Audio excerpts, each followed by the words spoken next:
আজ চলে এলাম সকালের ব্রেকফাস্ট বা রাতের ডিনারে খুব সহজভাবেই আটা মাখার ঝামেলা ছাড়াই এরম স্বাস্থ্যকর একটা গোলা রুটির রেসিপি নিয়ে। নমস্কার বন্ধুরা, বর্ণমালী কুকিংয়ের নতুন একটা ভিডিওতে সকলকে স্বাগত। আমি এই গোলা রুটি করার জন্য একটা বাটি নিয়ে নিয়েছি এবং তাতে নিয়ে নেব 1 বাটি পরিমাণ আটা, হাফ বাটি পরিমাণ নিয়ে নিলাম চালের গুঁড়ো। বাজারে যে চালের গুঁড়ো পাওয়া যায় আমি সেই চালের গুঁড়োই নিয়েছি। এবার আন্দাজ মতো নিয়ে নিলাম লবণ আর হাফ চামচ মতো নিয়ে নেব চিনি। এটা খুব ভালোভাবে শুকনো উপকরণগুলো আগে একটু মিশিয়ে নেব। অনেক সময় রুটি খেতে ভালো লাগে না বা ছেলেমেয়েরা খেতেও চায় না, তখন এইরকম একটা হেলদি ব্রেকফাস্ট কিন্তু সেটা আবার সুস্বাদুও বটে। আমি কিছু সবুজ ক্যাপসিকাম কুচানো নিয়ে নিলাম, কিছু লাল ক্যাপসিকাম সেগুলো মিহি করে কুচিয়ে নিয়েছি। নিয়ে নেব কিছুটা পেঁয়াজ কুচি আর নেব কিছুটা লঙ্কা কুচি। এই উপকরণগুলো আগে এই চালের গুঁড়ো আর আটার সঙ্গে একটু ভালো করে মিশিয়ে নেব। এগুলো ভালো করে মিশিয়ে নিয়ে এর সাথে মেশাবো দুটো আমি ডিম ফেটিয়ে রেখেছি, সেই ডিম দুটো এর মধ্যে মিশিয়ে নেব। যদি তোমরা ডিম ছাড়া খেতে চাও তাহলে ডিম না দিলেও চলবে, কিন্তু বাচ্চারা ডিম দিলে খেতে খুব ভালোবাসবে। এবার আমি কিছুটা জল একটু ঈষদুষ্ণ গরম করে রেখেছি, সেই গরম জল দিয়ে, হালকা গরম জল দিয়ে এটা মিশিয়ে নেব, গোলাটা তৈরি করে নেব। একবারে বেশি জল ঢেলে দিলে হবে না, আস্তে আস্তে করে মিশিয়ে গোলাটা তৈরি করতে হবে। আমার আরও একটু জল লাগবে। আমি দেখিয়ে দেব যে গোলাটা কীরকম থিকনেস হবে। ভালো করে এটা মিশিয়ে নিতে হবে। ছোটোবেলায় মা শুধু চিনি দিয়েই গোলা রুটি করে দিত, তাই কি সুন্দর খেতাম। এখন আবার স্বাস্থ্যের কথা চিন্তা করে বা মুখরোচক করতে গিয়ে অনেক কিছু মিশিয়েই আমরা করি। এবার এর মধ্যে একটু খাবার সোডা, বেকিং সোডা যেটা সামান্য পরিমাণ দিয়ে দিলাম, বেকিং পাউডার নয়, বেকিং সোডা, সেটা দিয়ে ভালো করে মিশিয়ে নিলাম। এটা কোনো ভাজা পোড়ায় কিছুর মধ্যে দিলে বেশ ফ্লপি হয় এবং ভালোও হয় খেতে। এটা মিশিয়ে নিলাম।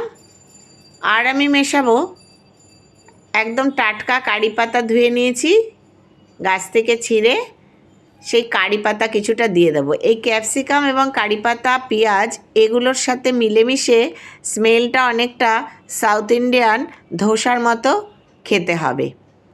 এই কারি পাতাগুলো আমি মিশিয়ে নিলাম। এবার একটা ফ্রাই প্যান বসিয়ে নিয়েছি গ্যাসে। ফ্রাই প্যানে এই 1 চামচ মতো দিয়ে দিলাম ভেজিটেবল অয়েল। এবার এটা ফ্রাই প্যানের মধ্যে আমি ছড়িয়ে নেব, নিয়ে গোলাটা এর মধ্যে দিয়ে দেব। গোলাটা দেওয়ার আগে, প্রতিবারই গোলাটা দেওয়ার আগে একটু ভালো করে আবার মিশিয়ে নিতে হবে। এরকম ভালো করে একবার মিশিয়ে মিশিয়ে দিতে হবে যাতে সব জায়গায় সমানভাবে সব কিছু মিশে পড়ে।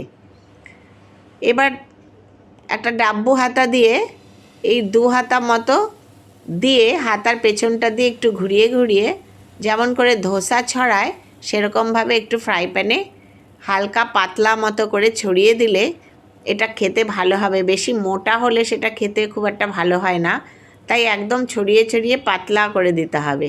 আর এর মধ্যে যে ক্যাপসিকাম, পেঁয়াজ, কাঁচা লঙ্কা আছে এগুলো একটু সেদ্ধ হওয়ার জন্যে গ্যাসটা লো টু মাঝারি আঁচে রেখে 2 মিনিট মতো সময় নিয়ে এটা ভাজতে হবে। নিচের দিকটা হয়ে গেলে আস্তে করে তুলে এটা উল্টে দিতে হবে।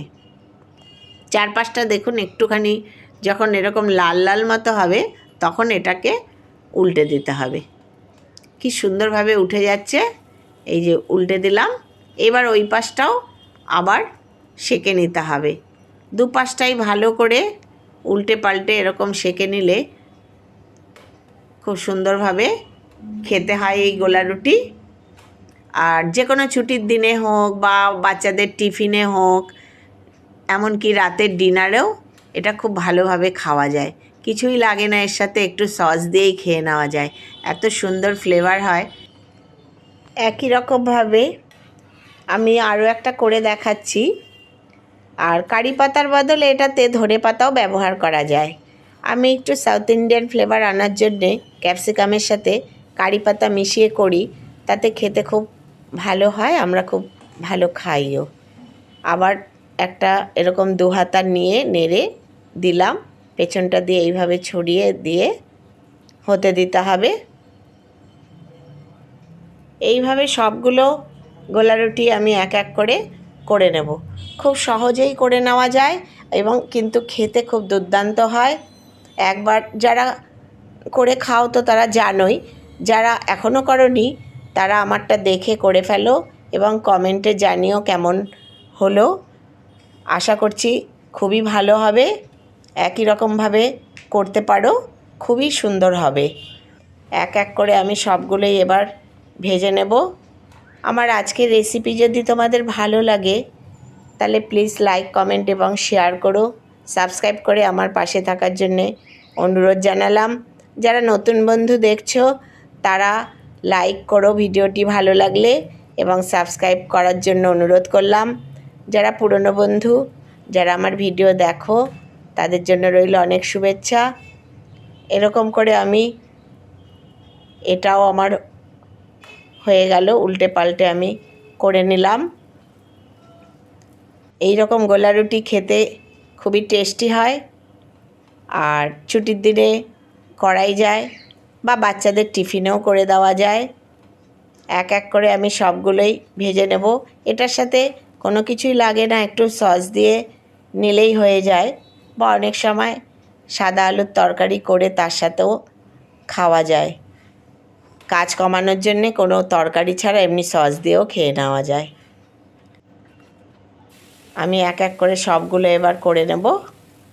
আমার এই এক বাটি আটা আর হাফ বাটি চালের গুঁড়োতে প্রায় 5টার মতো এইরকম গোলা রুটি হয়েছে। আমি সবগুলোই এক এক করে নিলাম। সকলে ভালো থেকো, সুস্থ থেকো। আবার আসবো পরের ভিডিওতে। ভিডিওটি দেখার জন্যে সকলকে ধন্যবাদ।